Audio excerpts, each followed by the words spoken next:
He said his name was David.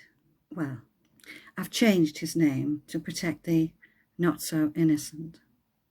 He had a lovely photograph on his profile on the site. Tall, dark, handsome, dressed very nicely in a suit and a shirt and tie. But then again, at this stage of my journey through internet dating, I have become a little bit sceptical, because I now realise that some men don't tell the truth.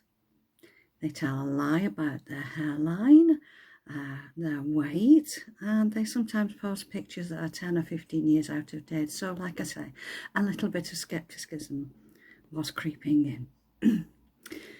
We'd spoken via emails several times, and then we swapped telephone numbers, and he rang me, and he said, may I take you out to dinner? I said, thank you, that would be very pleasant. Well, because he lived up in Lytham and I live in Bolton, we thought it would be handy to meet part way.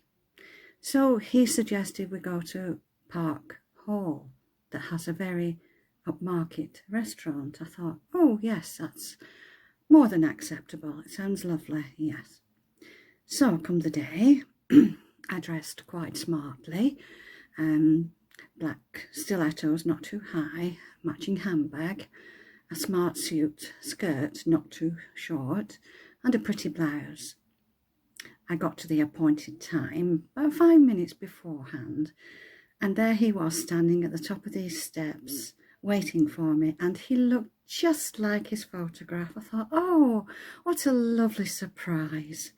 So I walked up the steps, we shook hands and smiled, and he kissed the side of my cheek. Very sweet, very acceptable, very much a gentleman. Walked into the restaurant. Oh, it was lovely. It was all starched linen and candlelight and soft music playing in the background and waiters hovering discreetly. We were shown to our table and given a menu, and we made small talk like you do when you don't know people. How's your drive been and what the weather was like, and then we looked at the menu and chose what we would like to eat. And once we'd got into our meal, he started to talk to me about his life and the fact that he lived in a big old stone house in Lytham with his mother. Now, I knew from his profile that he'd never been married. I didn't know that he lived with his mother, but that in itself isn't a problem. And then he started to talk about his mother.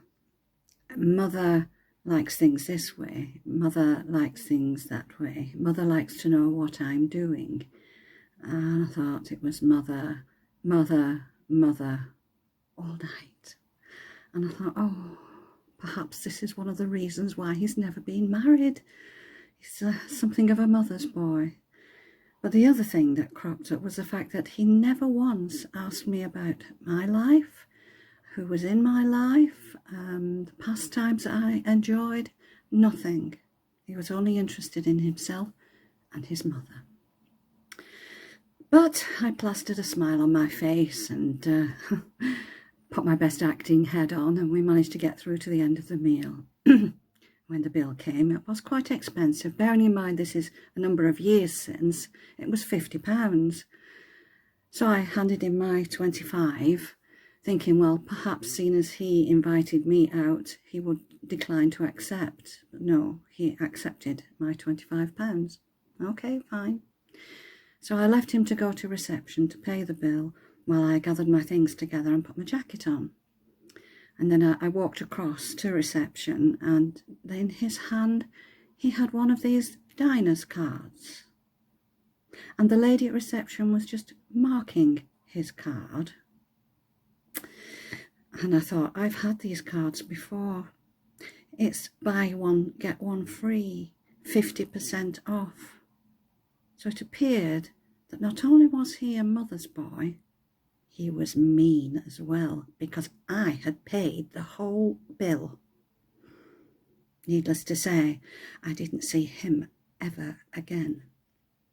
Lesson to be learned: don't judge a book by its cover, because you don't know what it's hiding.